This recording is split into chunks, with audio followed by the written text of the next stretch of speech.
ආයුබෝවන්. සියලු සමීක්ෂණ වාර්තාවලින් නැවත නැවතත් තහවුරු කරන ශ්‍රී ලංකාවේ අංක 1 ප්‍රවෘත්ති ප්‍රකාශය.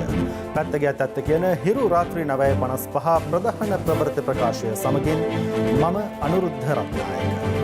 මම රුවනිකා කුමාරදාස. මුලින්ම අවධානය දවසේ ප්‍රධාන පුවත් සිරස්තල වෙත.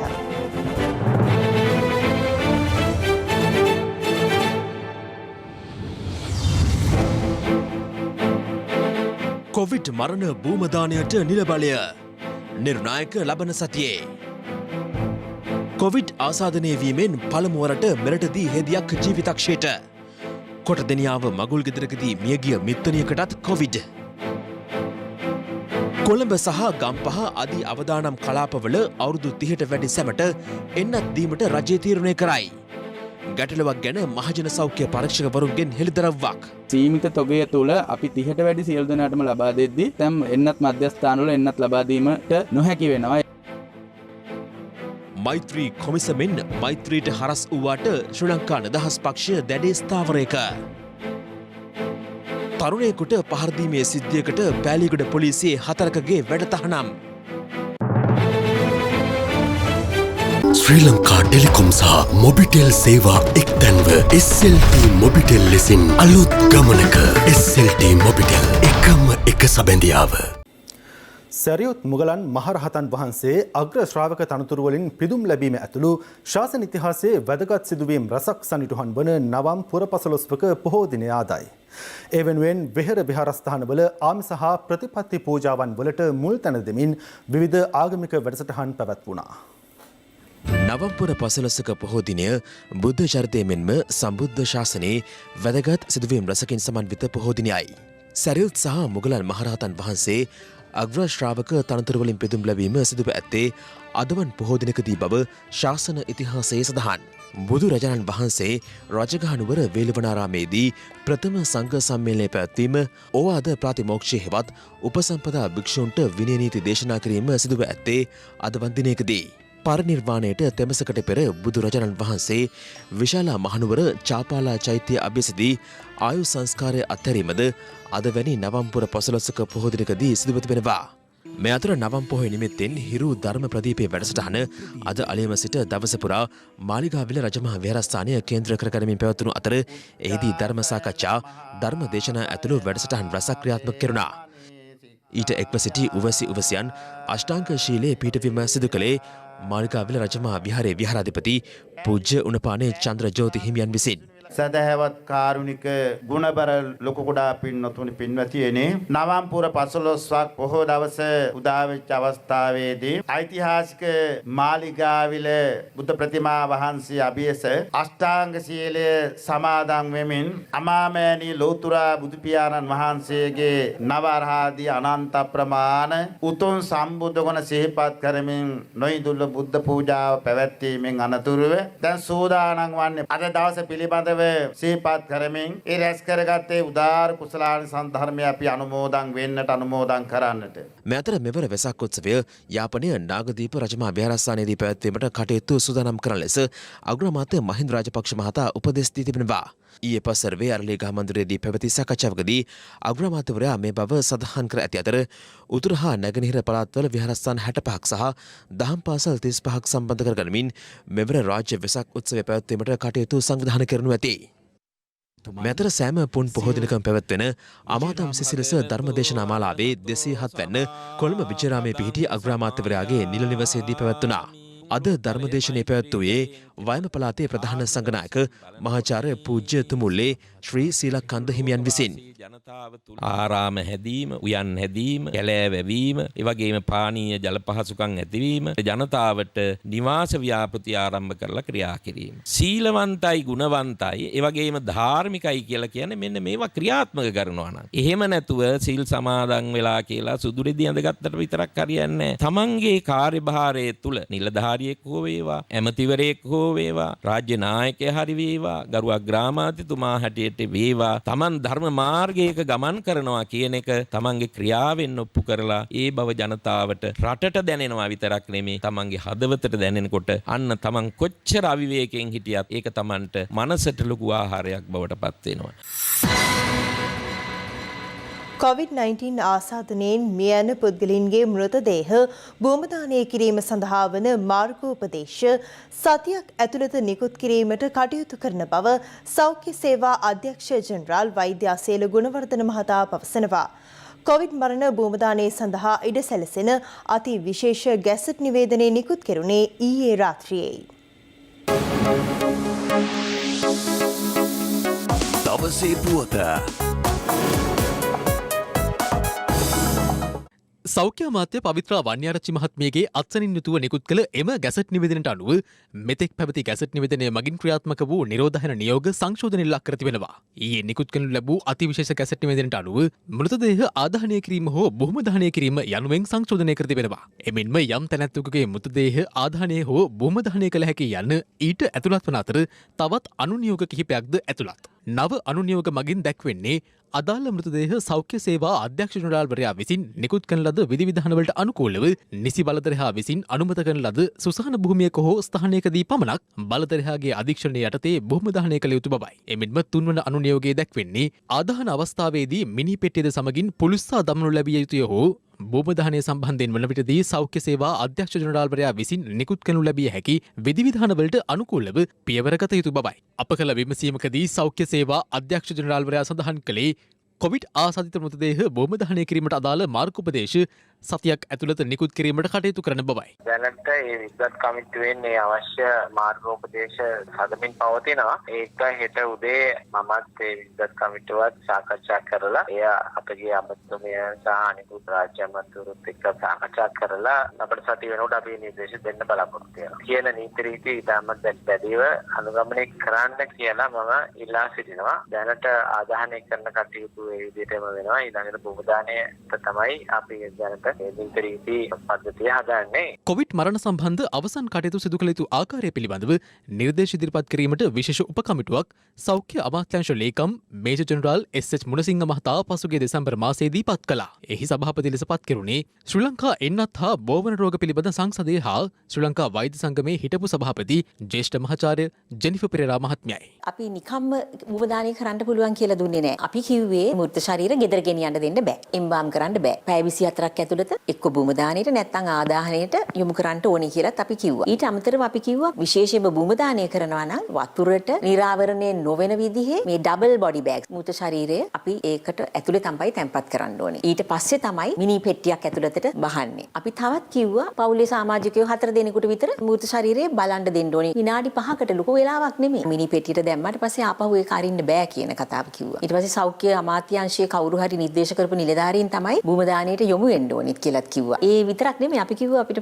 ආගමික නායකයෙක් එක්කෙනෙක් වලලන තැනට හෝ ක්‍රිමේෂන් කරන තැනට හෝ එතෙන්ට යන්න පුළුවන්. මේ අතර කොවිඩ් ආසාදිත මෘතදේහ බොහොම දහනයට නිල වශයෙන් අවසර දෙම පිළිබඳව පාකිස්තාන අග්‍රාමාත්‍ය ඉම්රාන් ඛාන් මහතා ට්විටර් පණිඩක් තබමින් ශ්‍රී ලංකා රජයට ප්‍රශංසා කර තිබෙනවා. පාකිස්තාන විදේශ කටයුතු අමාත්‍යවරයාද සිය ට්විටර් ගිණුමේ සටහනක් තබමින් ප්‍රකාශ කරන්නේ මෙවන් තීරණයක් ගැනීම තුළින් අන්‍යෝන්‍ය අවබෝධය වර්ධනය වන බවයි. කොවිඩ් ආසාදිත මෘතදේහ බොහොම දහනයට අවසර ලබා දීමේ තීන්දුව පමා වී හෝ ගනු ලැබීම යහපත් බව ශ්‍රී ලංකාවේ අමරිකානු තානාපතිනි අලීනා බිටැප්ලිස් මහත්මිය සිය ට්විටර් ගිණුමේ සටහනක් තබමින් සඳහන් කර තිබෙනවා.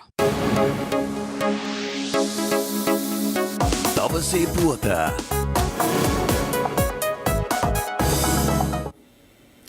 මේ අතර කොවිඩ් මරණ භූමදානය කිරීම සඳහා ලබා දුන් අවසරය සම්බන්ධයෙන් විවිධ පාර්ශ්ව අදහස් පළ කළා.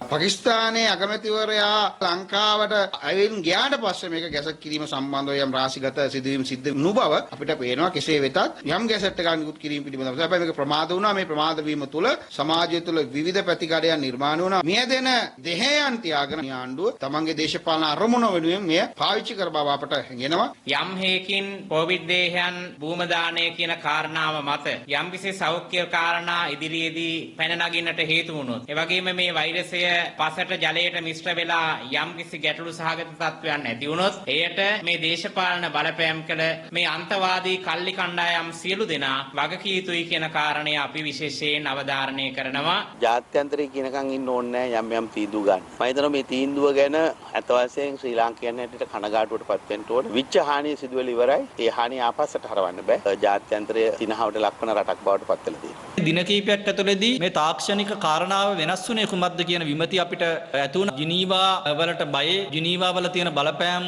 වලට ඒ ග්‍රහණයට මේ ආණ්ඩුව හසු වෙලා මේ කියන කොවිඩ් මලසිරුරු බොහොම දානය කිරීම සම්බන්ධව පත් කරපු මේ තාක්ෂණික කමිටුව අවසානයේදී අපේ රටේ දේශපාලන බලපෑම් වලට යටත්ව ගත්තු තීන්දුව තීරණයක් බව ඉතාම පැහැදිලි. මේ වලලට භූම දානය කරන මලසිරුරු ජීව ත්‍රස්ත ප්‍රහාරයක් විදියට පාවිච්චි කරොත් එහෙම ඒකේ වගකීම කවුද ගන්න කියන කාරණාව අපි අහන්න කැමති. කොවිඩ් මලසිරුරු භූම දානය හුදෙක්ම තනිකරම දේශපාලනික සහ දේශීය සහ ජාත්‍යන්තර අන්තවාදීන් බලපෑම් වලට යටත් වෙච්ච තීන්දුවක් තීරණයක්. මුළු ලෝකයාම අපිව බලාගෙන ඉන්නවා. මුළු ලෝකයාම මේ ප්‍රශ්න ගැන කතා කරන්න පටන් ගත්තා. ඊළඟට මේක ජාත්‍යන්තර ප්‍රශ්නයක් බවට මේකපත් වුණා. පත් වෙලා අනිකුත් රටවලුත් මේක කතා කරන තැනට ආණ්ඩුව පත් කරගත්තා. මේක ඉදිරියේ අපේ රටේ කීර්ති නාමයට ලොකු ගැටලුවක් ඇවිල්ලා තිබුණා. ආණ්ඩුව පමා වෙලා හරි නිවැරදි තීන්දුවයට ආණ්ඩුවට එන්න පුළුවන් වීම ගැන ඇත්තටම ඒක හොඳ දෙයක්. මේක කිසිම ජාතියකට ආගමකට කුලයකට මලයකට කරන වාසියක් හෝ අවාසියක් නෙවෙයි. මේක සමස්ත රටේම ජනතාව වෙනුවෙන් ගන්න තීන්දුව. ඒ හින්දා මේ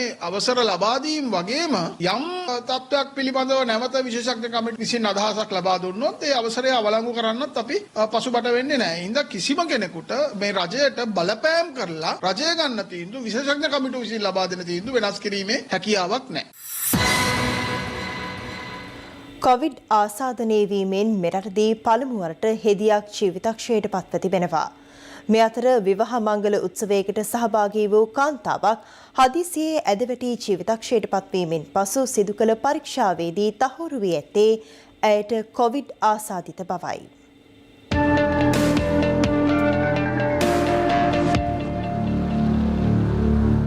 කොරදනියා ප්‍රදේශයේ උත්සව ශාලාවකදී අදාළ මංගල උත්සවය ඊයේ පැවැත්වී තිබෙනවා. එහිදී හදිසියේ රෝගාතුර වී ඇද වැටේ ජීවිතක්ෂයට පත්ව ඇත්තේ මනාලියගේ මිත්තනිය වන 77 හැවිරිදි කාන්තාවක්. මෙම කාන්තාව මීට දින 4කට පෙර මාතර ප්‍රදේශයේ සිට නිට්ටඹ ප්‍රදේශයේ දියණියගේ නිවසට පැමිණ තිබෙනවා විවාහ මංගලයේ සහභාගී වීම සඳහා. මරණයට පත් වුණාට පස්සේ කරන ලද පරීක්ෂණවලදී අය කොවිඩ් ආසාදිත කාන්තාවක් බව තහවුරු වීමෙන් අනතුරුව විවාහ උත්සවය සඳහා සහභාගී වූ 42 දෙනෙක් මේ වෙනකොට අපි නිරෝධායන ලක් කරලා තියෙනවා. මනාලිය වල ඒ 42 දෙනා අතර සිටිනවා. මේ අතර කොවිඩ් ආසාදනය වීමෙන් මෙරට පළමු වරට හෙදියක් ජීවිතක්ෂයට පත්ව තිබෙනවා. අය මාවනැල්ල මූලික රෝහලේ සේවය කළ 53 හැවිරිදි හෙදියක් වන අතර මාවනැල්ල ලෝල්ලේගොඩ ප්‍රදේශයේ පදිංචිකාරණයක්. ඇය පසුගිය 11 වෙනිදා රෝගාතුර වී මාවනැල්ල රෝහලට ඇතුළත් කිරීමෙන් පසු වැඩිදුර ප්‍රතිකාර සඳහා මහනුවර ශික්ෂණ රෝහලට යොමු කර තිබෙනවා. ඇයට මොළයේ රුධිරය වහනයක් නිසා රෝහල් ගත කරනු ලැබූ අවස්ථාවේදී ඇයගේ ශල්‍ය කර්මයෙන් අනතුරුව ඇයට COVID-19 රෝගය වැළඳී ඇති බව තහවුරු වුණා. පසුගිය 22 වෙනිදා ඇය ජීවිතක්ෂයට පත් වුණා. දේහය පිළිබඳ අවසන් කටයුතු මහනුවර මහයාව පොදු සුසාන භූමියේදී සිදු කර තිබෙනවා.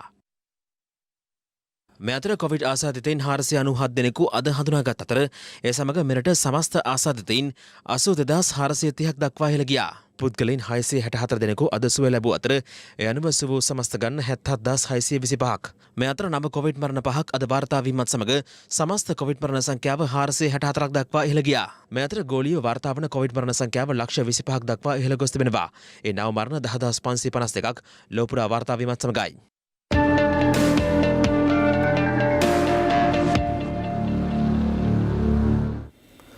කොළඹ සහ ගම්පහ දිස්ත්‍රික්කවල කොවිඩ් ව්‍යාප්ත වීමේ අධි අවදානම් සහිත ග්‍රාම නිලධාරී වසම්වල අවුරුදු 30ට වැඩි සියලු දෙනාට කොවිඩ් එන්නත ලබා දීමට සෞඛ්‍ය අමාත්‍යාංශය තීරණය කර තිබෙනවා.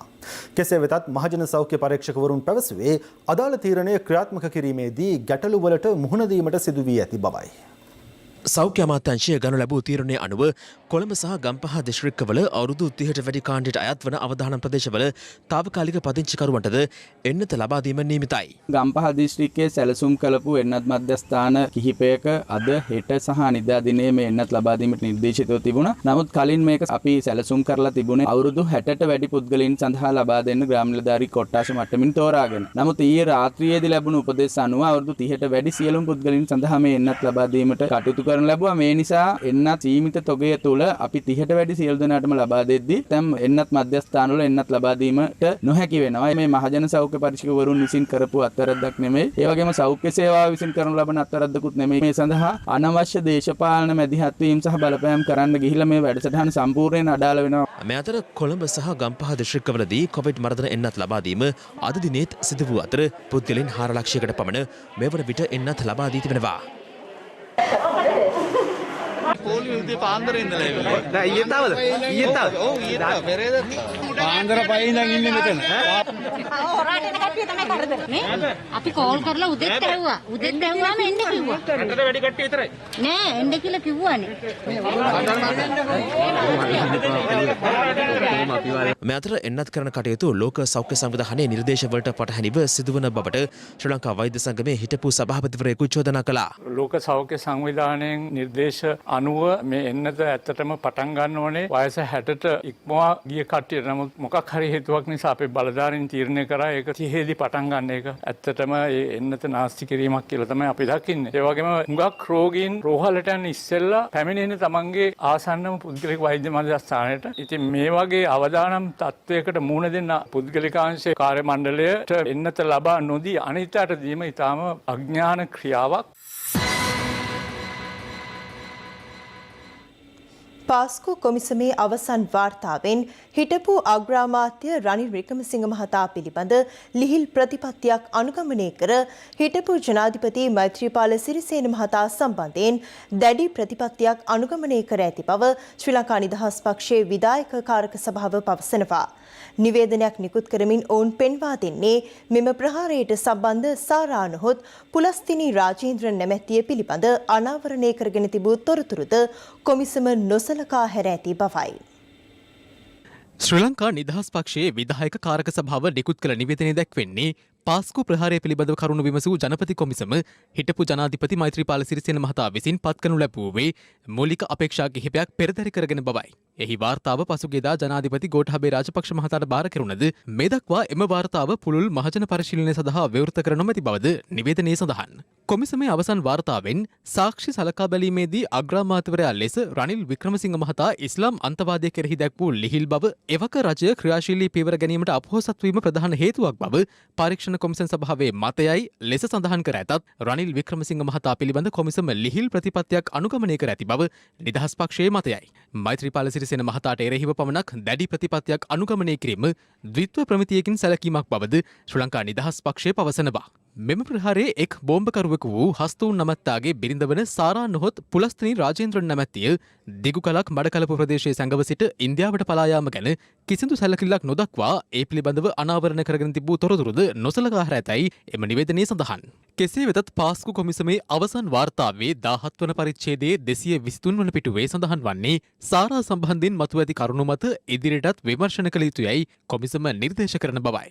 මෛත්‍රීපාල සිරිසේන මහතා පත් කළ මෙම කොමිසමේ විෂයපතේ සැලකීමේදී රාජ්‍ය සේවකීන් නිලධාරීන් වශයෙන් සිටි හෝ දැනට සිටින තැනැත්තන් මෙම සිතිදහමේට ඍජුව හෝ වක්‍රව සම්බන්ධව ඇද්දැයි සොයා බලා වාර්තා කරන ලෙස නියෝග කර තිබූ බවද නිවේදනයේ සඳහන්. ශ්‍රී ලංකා නිදහස් පක්ෂය පෙන්වා දෙන්නේ එම කොමිසමට ලබා දුන් බලතල තුළ කිසිසේත්ම රාජ්‍ය නායකයා හෝ අමාත්‍යවරුන් ඇතුළු දේශපාලන නායකින්ගේ ක්‍රියාකලාපයන් පිළිබඳ පරීක්ෂණ පැවැත්වීමට කිසිදු බලයක් ලබා දී නොමැති බව පැහැදිලිවම නිරීක්ෂණය වන බවයි. එම නිසා මෛත්‍රීපාල සිරිසේන මහතා පිළිබඳ කර ඇති ප්‍රකාශ කොමිසම් සභාවේ බල සීමාවට නොවැටෙන බවත් ඒවා උපකල්පන මත පදනම්ව සිදු කළ ප්‍රකාශ බවත් ඔවුන් නිකුත් කළ නිවේදනයේ සඳහන්. ජනාධිපතිවරයෙක් තමාට ආණ්ඩුක්‍රම ව්‍යවස්ථාවෙන් පැවරී ඇති බලතල හා වගකීම් ක්‍රියාත්මක නොකිරීම කිසිසේත් ඔහුට එරෙහිව අපරාධ නඩුවක් ගොනු කිරීමට කරුණක් නොවන බවද තරයේ පෙන්වා දී තිබෙනවා. විධායක ජනාධිපතිවරයෙකුට එරෙහිව යම් පැහැරහැරීමක් මත අපරාධ නඩු පැවරිය යුතුයයි තීරණය කරන ලද සංකල්පය අහිතකර පූර්වාදර්ශයක් වන බවත් එය රාජ්‍ය නායකයෙකුට ව්‍යවස්ථාවෙන් ලබා දෙන ලද බලය හැල්ලු කිරීමක් බවත් එම නිවේදනයේ තවදුරටත් සඳහන්. එම නිසා මෛත්‍රීපාල සිරිසේන මහතා පිළිබඳ කර ඇති නිර්දේශ මෙන්ම ඊට අමතරව කර ඇති කොමිසමේ නිර්දේශ බහුතරයක්ද ප්‍රතික්ෂේප කරන බව ශ්‍රී ලංකා නිදහස් පක්ෂයේ විධායක සභාව දැනුම් දෙනවා. ඔවුන් වැඩිදුරටත් පවසන්නේ අසම්පූර්ණ හා තමන් වෙත ලබා දෙන ලද විධානයේ පරිදි සකස් නොකරන ලද පාස්කු කොමිසම් සභා වාර්තාව ප්‍රතික්ෂේප කිරීම හැර වෙන කළ යුතු දෙයක් නොමැති බවයි. කොමිසම ස්ථාපිත කළ අරමුණු සාධනය සඳහා සාධනීය පිළිතුරු නිගමන හා නිර්දේශ මෙම වාර්තාවේ අඩංගු නොවන බව ශ්‍රී ලංකා නිදහස් පක්ෂයේ පොදු මතය වී තිබෙනවා. ඔවුන් පවසන්නේ කොමිසම ස්ථාපිත කිරීමේදී ඊට පවරන ලද විෂය සීමාව ඉක්මවා ඔවුන්ගේ නිගමන හා නිර්දේශ ඉදිරිපත් කර ඇති බවයි. විෂයපතයට කිසිලෙසකින්වත් අදාළ නොවන කරුණු පිළිබඳ විමර්ශනය කර නිර්දේශ ඉදිරිපත් කර ඇතැයිද ශ්‍රී ලංකා නිදහස් පක්ෂය පවසනවා. මේ අතර සමගි ජනබලවේගයේ දෙවන කෘත්‍යාධිකාරී මණ්ඩල රැස්වීමෙන් පසු පාස්කු කොමිසමේ අවසන් වාර්තාව වාර්තාව සම්බන්ධයෙන් එම පක්ෂයේ සමාජිකයන්ගෙන් මාධ්‍යවේදීන් ඇසූ ප්‍රශ්නවලට මෙලෙස පිළිතුරු ලබා දුන්නා. දැන් මෙහෙමනේ කොමිෂන් වලටත් කොමිෂන්. මට කවියක් මතක් වුණා. රෙද්ද ඉරිලා අහාමිනේගේ දාසි සරදම් කළ සැටි බැද්ද මාළුව හොරෙන් කෑවට කුස්සි අම්මා ලද ගුටි. නැද්ද තවමත් කිව්වේ කවුරුත් කොමිෂන් සභාවට වැඳ වැටි. මෛත්‍රීපාල සිරිසේන මහතා ඉදිරියටම ඇවිල්ලා තියෙනවා මේ කොමිසමේ. වගේ කිව් යුත්තේ කියලා. දැන් මේක හොරාගේ අම්මගෙන් පේන හැවුවා වගේනේ. මෛත්‍රීපාල මහත්තයා හිර වෙයිද? ඒක මට කියන්න බෑ. ඔබතුමාලා ගාව ජීවියා නෑ මම මෙහෙ ඉන්නේ. එතුමා කතා කරන්නෙත් නෑ. නිහඬ වෙලා. සමහරට මං හිතන්නේ ආරක්ෂාකාරී පියවරක් වෙන්න ඇති. සම්පූර්ණ වාර්තාවක් අපි ඉල්ලා සිටින්නේ මෙතෙක් පාර්ලිමේන්තුවට ඉදිරිපත් නොකරපු අනිත් වෙලුම් දෙක වහාම පාර්ලිමේන්තුවට ඉදිරිපත් කරන්න. ඒකේ විශේෂයෙන්ම සහරාන්ගේ බිරිඳගේ සාක්ෂිය ගැන. ඒ වගේම රවිසේන විරත්න හිටපු DIG මහත්මයා පැහැදිලිව කිව්වා මේ කොමිසමේදී සහරාන්ට උඩින් ඉන්න කෙනෙක් ගැන එතුමා කතා කළා. ඒ සහරාන්ට උඩින් ඉන්න කෙනා කවුද කියන එක මේ වාර්තාවේ නැහැ. ඒ වගේම සහරා ගැන කතා කරන්නෙත් නැහැ. සහරා ඉන්දියාවේ ඉන්නවා. සහරාව ගෙන්නන්න කියනවද නැද්ද කියන ඒවත් මේවා ගැන නැහැ. අශ්වයා ගියාට පස්සේ ඉස්සාලේ වසා දැමීම පිළිබඳව කාරණා තමයි තියෙන්නේ. එහෙම නැතුව අශ්වයා ගියේ ඇයි? බෝම්බ පිපිරෙව්වේ කවුද? ඒකට අනුබල දුන්නේ කවුද? සහරාන්ලට පඩි ගෙව්වේ කවුද? ඒ ඉතිහාසයේ මකපු වාර්තාවක් මේක. මම අහන්න කැමතියි විශේෂයෙන්ම මේ කොමිෂන් වාර්තාව තුලින් විපතට පත්තුණු පවුල් වලට මානසික සැනසීම හෝ සුවයක් ලැබෙනවද මේ වාර්තාව තුලින්? රටේ ජනතාවත් තීන්දුව කරන්නට ඕන මේ ත්‍රස්ත ප්‍රහාරයෙන් වාසි ලබා ගත්තේ කවුද? මේ කරුණු කාරණා පිළිබඳව අපි පක්ෂයක් හැටියට විශේෂඥ කමිටුවක් නීති මඩුල්ලක් සම්පාදනය කරලා මේ වාර්තාවේ අන්තර්ගතය පරිශීලනය කරලා අපි මේට වැඩිය පුළුල් අදහස් කීපයක් ඉදිරි කාලයේදී පළ කරන්න බලාපොරොත්තු වෙනවා. එක්සත් ජාතීන්ගේ මානව හිමිකම් මහකොමසාරිස්වරිය ශ්‍රී ලංකාව පිළිබඳ ඉදිරිපත් කළ වාර්තාවේ නිර්දේශ ක්‍රියාත්මක කිරීමට ක්‍රමෝපායන් සකස් කරන්නයි ඇමරිකාව ලක්රජයෙන් ඉල්ලා සිටිනවා. කෙසේ වෙතත් චීනය චෝදනා කළේ ඇමරිකාව ඇතුළු ඇතැම් බටහිර රටවල් නිසි සාක්ෂිවලින් තොරව සංවර්ධනය වෙමින් පවතින රටවලට දැඩි පීඩනයක් එල්ල කරන බවටයි.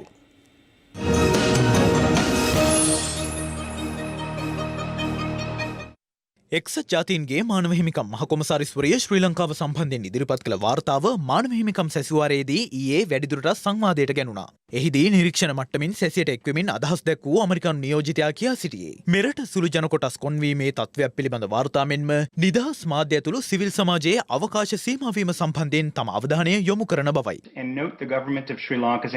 යුද සමයේ විවිධ චෝදනාවන් වලට ලක් වූ හමුදා නිලධාරීන් ඉහළ තනතුරු වලට පත් කළ තියෙනවා. ශ්‍රී ලංකාවේ දිගුකාලීන සාමය ආරක්ෂාව සහ සශ්‍රීකත්වය දෙසා වගවීමේ යුක්තිය සහ සංහිඳියාව ප්‍රවර්ධනය කිරීමේ මනා වැඩපිළිවෙලක්ද ක්‍රියාත්මක විය යුතුයි. කෙසේ වෙතත් ශ්‍රී ලංකාවේ නීති අනුකූල අයිතීන් සහ අභිලාෂයන් ඒකාබද්ධව සුරක්ෂිත කරලීම සඳහා නොසැලෙන සහයක් ලබා දෙන බව චීන විදේශ අමාත්‍ය වෑන් යී මහතා විදේශ අමාත්‍ය දිනේෂ් ගුණවර්ධන මහතා සමග දුරකථන සංවාදයකට එක්වෙමින් සඳහන් කර තිබෙනවා. චීන විදේශ කටයුතු අමාත්‍යවරයා සඳහන් කර ඇත්තේ ඇමරිකා එක්සත් ජනපදය ඇතුළු ඇතැම් බටහිර රටවල් නිසි සාක්ෂිවලින් තොරව මානව හිමිකම් කරුණු මතු කරමින් දැඩි පීඩනයක් එල්ල කරන බවත් රටවල අභ්‍යන්තර කටයුතු වලට මැදිහත් නොවීම ඇතුළු එක්සත් ජාතීන්ගේ ප්‍රඥප්තියේ අරමුණු සහ මූලධර්ම සුරක්ෂිත කළ යුතු බවයි. එක්සත් ජාතීන්ගේ මානව හිමිකම් කවුන්සිලය මෙවර ඇමරිකාව නියෝජනය කරන්නේ නැහැ.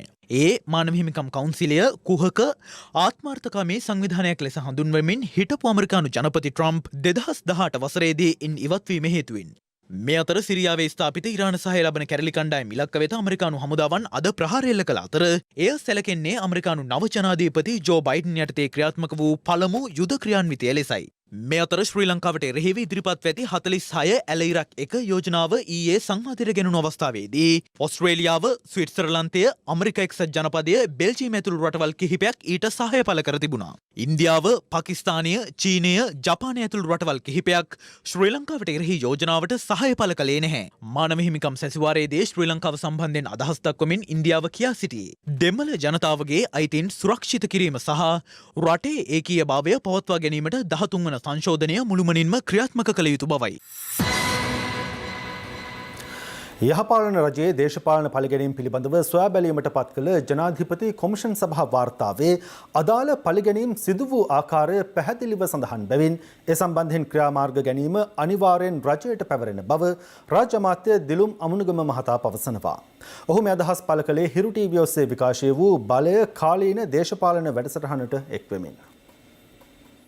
මෙතුමලාගේ රජයේ අවසානයේදී මොනවද අපිට ඉතුරු වුණේ? මේ වගේ පොත් තුනක් පාස්කු පොත අනිත් එක බැඳුම් කරපොත. අනිත් එක මෙතුමන්ලා දෙන්න නෙමෙයි නමුත් පත්වෙච්ච දවසේ ඉඳන් ගත දේශපාලන පරිගැනීම් පිළිබඳ පොත. ඔබතුමාලාගේ අපේ මිත්‍රයා රන්ජන් රාමනායක සහෝදරයා දෛවයේ සරදම. එතුමාගේ හඬපට අපි අහගෙන හිටියා. දුමින්ද සිල්වා මැතිතුමාලාගේ වගේ ආගේ නඩු තීන්දුව පිළිබඳව අපි අහගෙන හිටියා පටිගත කිරීම. නඩුකාරයින්ට බැගෑපත් වෙනවා. දේශපාලන බලපෑම් කරනවා. මේ අපේ മന്ത്രിවරයාව හිරේ දාන්නේ. හඬපටේ හපුවම පැහැදිලි නැද්ද? ඒක දේශපාලන පරිගැනීම. ශානි අබේසේකරත් එක්ක කතා කරනවා. පරීක්ෂණයේ බාර ප්‍රධාන නිලධාරීවරු. එයාට කියනවා පරීක්ෂණය කරන්න ඕනේ කොහොමද කියලා. ඒක දේශපාලන බලපෑමක් නෙමෙයිද? අද දැන් වෙනකොට අවුරුදු 4කට වැඩි කාලයක් දුමින්ද සිල්වා മന്ത്രിවරයා හිරගත වෙලා ඉන්නවා. මේ පටිගත කිරීම අහපුවාම මේවා ඉතා පැහැදිලි. ඒ නිසා පොත් 3ක් ඉතුරු වුණා අවසානයේ. ඉතින් මේ පොත් 3 පිළිබඳව අනිවාර්යයෙන්ම කටයුතු කිරීමේ වගකීම පැවරෙන්නේ අපිට අපේ රජයට. අමාත්‍යතුමනි මේ පොත් 3ෙන් දැන් ඔය දේශපාලන පරිගැනීම් පිළිබඳ කොමිසම් වාර්තාවේ නිර්දේශ ක්‍රියාත්මක කරන්න බැරි කොයි හරි තැනක හිර වෙලා ඉන්නවද රජය? එහෙම ජනාධිපතිවරයා ඇයි කරන්නේ නැත්තේ? ඒ කොමිසමේ වාර්තාත් මේ වගේ තමයි.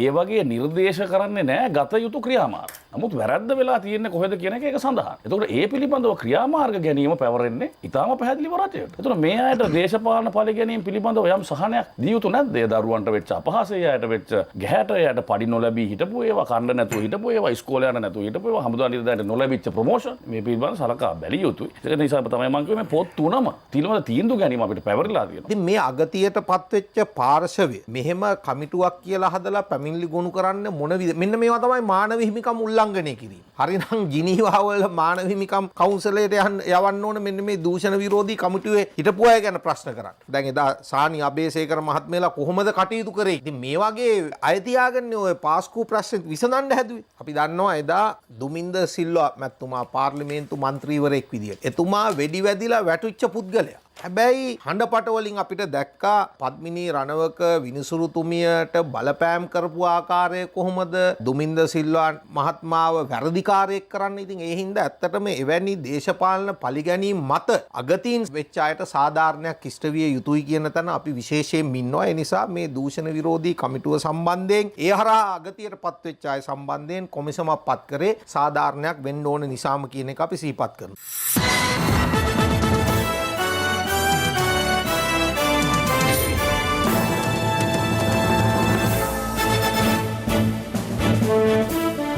හිටපු ආණ්ඩුකාරවරයෙකු වන නීතිඥ මෛත්‍රී ගුණරත්න මහතාගේ පුත්‍රයා වන මිගාර ගුණරත්න මහතාට පහර දීමේ චෝදනා යටතේ පෑලියගොඩ පොලිසියේ ප්‍රධාන පොලිස් පරීක්ෂකවරයෙකුගේ සහ කොස්තාපර්වලුන් තිදෙනෙකුගේ වැඩ තහනම් කර තිබෙනවා.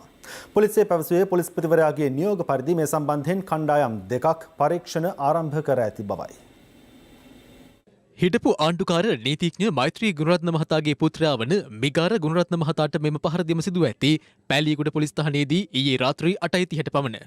මෛත්‍රී ගුණරත්න මහතා ප්‍රකාශ කළේ එහි සිටි සැකකරුවෙකු මුණ ගැසීමට පෑලියගොඩ පොලිස් ස්ථානයට සිය පුත්‍රයා ගිය අවස්ථාවේදී පොලිස් නිලධාරීන් විසින් මෙම පහර දීම සිදු කර ඇති බවයි.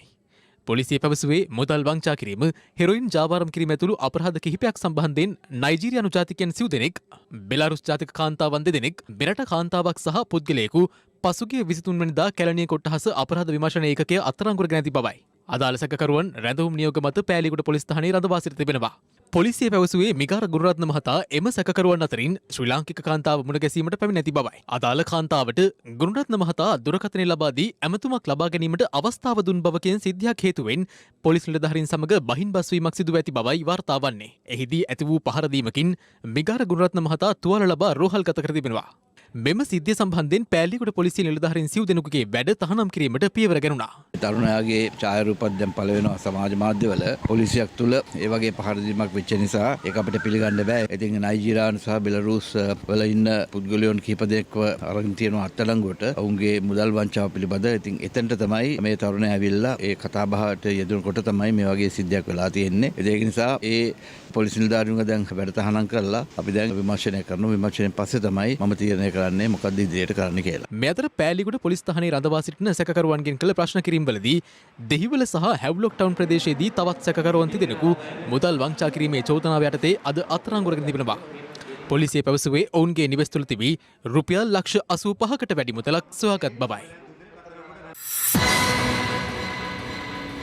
වගකිව යුතු බලධාරීන්ගේ නිසි අවධානය යොමු නොවීම හේතුවෙන් මෙරට ඓතිහාසික සිද්ධස්ථාන වෙනසී යන අයුරු විවිධ අවස්ථාවලදී වාර්තා වනවා. මේ අනාවරණය ලෙස විනාශ වෙමින් පවතින විහාරස්ථාන කිහිපයක් පිළිබඳවයි. පුංචි දඹුල්ල නමින් හඳුන්වන මාවනැල්ල අරණායක පිහිටා ඇති සැලව රජමහා විහාරස්ථානයයි මේ. ඓතිහාසික තොරතුරු වලට අනුව සිරිලක රජ පරම්පරාවේ අවසන් සෙල්ලිපිය පිහිටා තිබෙන්නේද මේ විහාරස්ථානය ආශ්‍රිතවයි. එවන් උරුමයකට හිමිකම් කියන මේ විහාරස්ථානය අද වන විට සෝචනීය ඉරණමකට පත්ව තිබෙනවා. කීර්ති ශ්‍රී රාජසිංහ රජසමයේ වැඩ අනබා ශ්‍රී වික්‍රම රාජසිංහ රජසමයේ වැඩ අවසන් කර ඇති බව කියවෙන සැලව රජමහා විහාරය ශ්‍රී වික්‍රම රාජසිංහ රජ විසින් පූජ්‍ය මොරොන්තොට ධම්මකන්ද නාහිමියන්ට පිදූ බවට දැක්වෙන සෙල්ලිපියක්ද මෙම විහාරස්ථානයේ දැකිය හැකියි. මහනුවර යුගයේ චිත්‍ර සැතපෙන පිළිමයක් සහ තවත් පිළිම රාශියක්ද මෙහි දක්නට ලැබෙනවා. ශ්‍රී වික්‍රම රාජසිංහ රජුගේ රාජ්‍ය පාලන කාලේ තමයි ආරම්භ කරලා තියෙන්නේ. මෙතන මෙලෙන් විහාර පිටිසිතුවම් ඔය සියල්ලම නිර්මාණය කරලා තියෙනවා. දැනට ලංකාවේ තියෙන අවසාන සෙල්ලිපි හැටියට විහාර මන්දිරයේ ඉස්සරහා තියෙන සෙල්ලිපිය සඳහන් වෙනවා. පුරාවිද්‍යා දෙපාර්තමේන්තුවට අයත් මෙම විහාරයේ විහාරගය එක්පසකින් ගිලා බැසීමකට ලක්ව ඇති අතර බිතු සිතුවම්ද ක්‍රමක්‍රමයෙන් විනාශ වෙමින් පවතිනවා. ප්‍රදේශවාසීන් පෙන්වා දෙන්නේ අවස්ථා කිහිපයකදීම නිදන් හොරුන්ගේ ග්‍රහණයටද මේ විහාරය ගොදුරු වී ඇති බවයි. බලන්නකො චෛත්‍යයක් නැහැ. පහනක් තියාගන්න තැනක් නැහැ. ඊළඟ වෙදින් මේ සේරම මේ බලුප් දාලා තිබ්බා සේරම ඊළඟ ගලවන්න යනවා. මේ අතර ලුණුගල ප්‍රාදේශීය ලේකම් කොට්ටාසයට අයත් පෞරාණික වටිනාකමක් සහිත ඇකිරිය උඩ ඇල විහාර මන්දිරයේ ගොඩනැගිල්ල හා එහි ඇති ඉපැරණි බිතුසිතුවම් විනාශ වෙමින් පවතින බව ප්‍රදේශීය ජනතාව පෙන්වා දෙනවා. ලෑලියලුණත් ලස්සන චිත්‍ර තියෙන මේ මුණාවත් වෙන්න හීරෙන්නේ මුණාවත් පාටවත් යන්න ඒ දවස්වල ඉතින් හොඳ චිත්‍ර ශිල්පීන් ඉඳලා තියෙනවා. මේ චිත්‍රවල තියෙන වටිනාකම තමයි දැන් අවුරුදු 100 ගානකට කලින් ඇඳපෙව්වා තෙමිලා අවුවට කර වෙලා වැස්සට තෙමිලා තිබුණත් අද වෙනකොට ඒක ඒ පිටිසිතුවම් අද ඇඳ වගේ තියෙනවා. ඉතින් අපි මේක මේ බලධාරීන් ඉල්ලා සිටින්නේ මේ විහාරස්ථානයේ තාමත් වටිනා පෞරාණිකත්වයක් තියෙන අනාගත දරුදරියන්ට බලන්න දකින්න තියෙන වටිනා සම්පතක්. ඒක නිසා මේ ගැන අවධානය යොමු කරලා නිලධාරීන් ඉක්මන් වහාම ක්‍රියාත්මක කළා මේ විහාරය නැවත ප්‍රතිසංස්කරණය කරලා අනාගතයේ වෙනුවෙන් දැකලා දෙන්න කියන ඉල්ලීම මම ස්ථායි කර සිටිනවා. ප්‍රදේශීය ජනතාව සහ භික්ෂුන් වහන්සේ ඉල්ලා සිටින්නේ මෙම පින්බිම සේම පිළිම වහන්සේ සහිත ගොඩනැගිල්ලද සංරක්ෂණය කිරීමට බලධාරීන්ගේ අවධානය යොමු විය යුතු බවයි.